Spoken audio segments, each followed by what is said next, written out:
कैप्रिकॉर्नियंस नवंबर का आखिरी हफ्ता बड़ी एहतियात से गुजारने का है। रूल्स ऑफ एस्ट्रोलॉजी के मुताबिक 4 प्लैनेट्स 2025 में इकट्ठे हो गए हैं आपके 12th एंगल पर। रिसर्चेस ये कहती हैं कि अगर कोई प्लैनेट 12th एंगल पर हो तो वो स्लो रिस्पॉन्सेस करता है।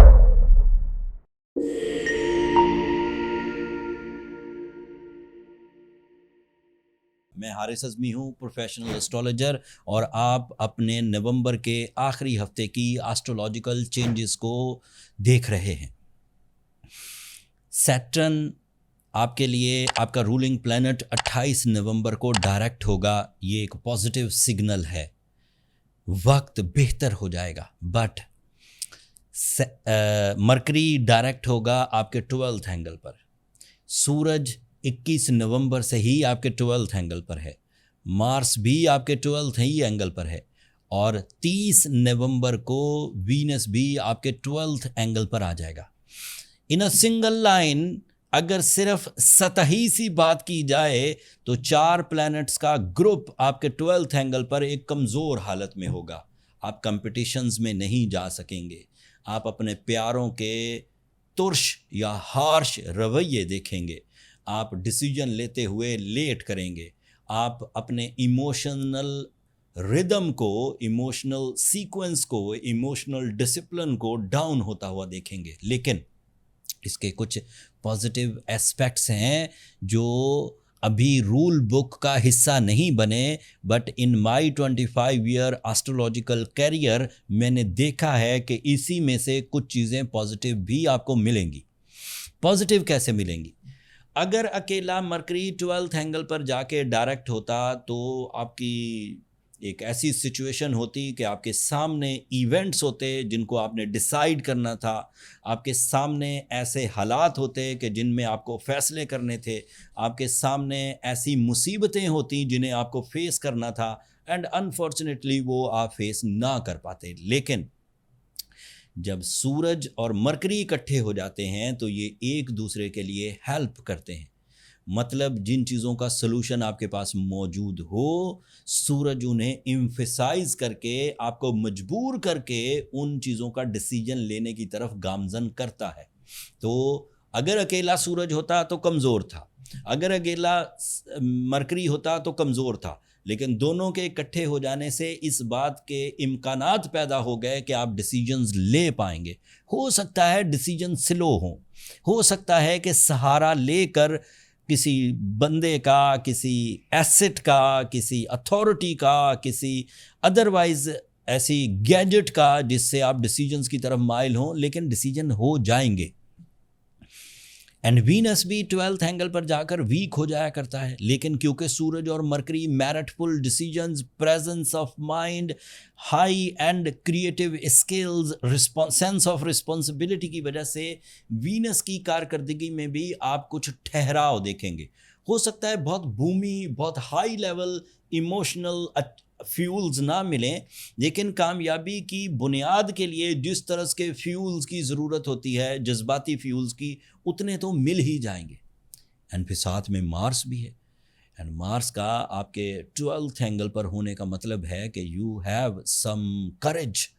सो अगर सूरज की वजह से आपको फ़ैसले बर वक्त करने का मौका मिल जाए, मरकरी की वजह से आपको राइट डिसीजंस लेने का मौका मिल जाए, वीनस की वजह से आपको जज्बाती कैफियत मिल जाए, तो मुझे लगता है कि इन सब चीज़ों से कम अज़ कम अगर 100% कामयाबी नहीं मिलती तो 60% तो मिलेगी।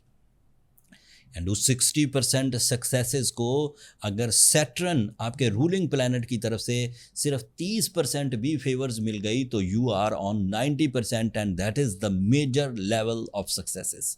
बट इस सिचुएशन का इम्पैक्ट हर कैप्रिकॉर्न पर नहीं आएगा। ऐसे कैप्रिकॉर्नियंस जो तकरीबन एज पर हैं अपने डिसीजंस के लिए, जिनके पास एक्सपीरियंसेस हैं, जिनके पास प्लान ऑफ एक्शंस हैं, जिनके पास कुछ सॉल्यूशंस हैं, वो इस फेज से एडवांटेजेस हासिल कर लेंगे।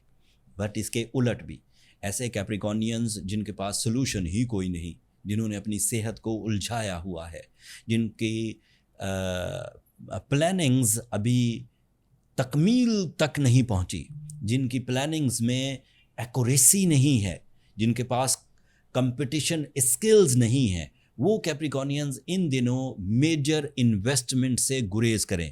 دس is an other advice as professional astrologer. بہت بڑے بڑے رسک نہ لیں. لائف پارٹنرشپ میں کچھ الجھنے ہیں اینڈ آپ دوری اختیار کرنا چاہتے ہیں تو ابھی مت کریے. اگر آپ کسی سے خائف ہیں، کسی سے ناراض ہیں تو برملا اس کا اظہار مت کریے. آئی نو یہ جتنے بھی پلانٹ اس وقت آپ کے 12th اینگل پر ہے یہ رکے ہوئے نہیں ہیں، یہ اپنی سپیڈ سے آپ کے فرسٹ اینگل پر آ جائیں گے. کچھ شارٹ ٹرم ہیں جو 20-25 دن میں ہی فرسٹ اینگل پر آ جائیں گے، کچھ 40 دن میں آ جائیں گے، کچھ 15 ہی دن میں آ جائیں گے. تو after some time you will be okay when all plants in your first angle. آپ کا 2026 دسمبر کی پہلی تاریخوں میں ہی شروع ہو جائے گا، 15-20 دنوں میں.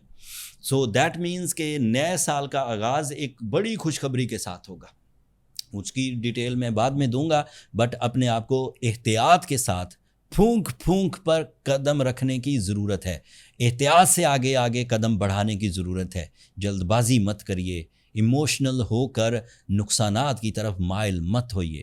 اینڈ کوشش کریے کہ زیادہ تر کاموں کو کراس چیک کر لیجئے، اسپیشلی ڈاکومنٹیشن کو، اسپیشلی پریزنٹیشنز کو، اینڈ اسپیشلی پبلک انٹریکشن والے معاملات کو کراس چیک کر کے کہ میں کیا بولنا چاہتا ہوں، کیا پریزنٹ کرنا چاہتا ہوں، اس کو دھیان سے چیک کر کے، کراس چیک کر کے پھر اسے سامنے والے کے سامنے رکھیے. اتنی سچویشن کو اگر آپ سمجھ گئے تو مان لیجئے کہ آپ ناکام نہیں ہونے والے. اتنی سچویشن کو آپ سمجھ گئے تو مان لیجئے جس مومنٹم آف سکسیس کو آپ اپنے ٹیلنٹ سے اس وقت سٹیبل طور پر چلا رہے ہیں وہ سٹیبل ہی رہے گا، اس میں کسی طرح کا ڈیزاسٹر نہیں آئے گا. اگر کچھ کمی محسوس ہو، اگر کچھ الجھنے محسوس ہوں، اگر کچھ ڈر محسوس ہو، اگر کچھ ناکامی کے عنصر پیدا ہونے لگیں تو سورہ شمس کو ضرور تلاوت کریں، بلو سفائر ضرور پہنیں. یہ ایسی ریمیڈیز ہیں جو اس سچویشن کے لیے ہی بنی ہیں. یہ از اے سیویئر کنڈیشن، یہ جنرل کنڈیشن نہیں ہے. اگر آپ ان 2 ریمیڈیز کو سہارا بنائیں گے تو کامیابی آپ کے قدموں میں ہی رہے گی انشاءاللہ. اگلے ہفتوں میں جب مزید ایسٹرولوجیکل چینجز آئیں گی، آپ کے لیے نئے ہوا کے جھونکے آئیں گے، آپ کے لیے نئی آسائشیں پیدا کریں گے تو تفصیل تب بیان کروں گا. ابھی کے لیے اتنا ہی. اپنی دعاؤں میں مجھے اور میری ٹیم کو ضرور یاد رکھیے گا. چینل کو سبسکرائب کرنا مت بھولیے گا. کیپریکونینز، آپ لوگوں کی سبسکرپشن ہماری حوصلہ افزائی کی وجہ بنتی ہے. اگلے ہفتے تک کے لیے اللہ نے کے بعد.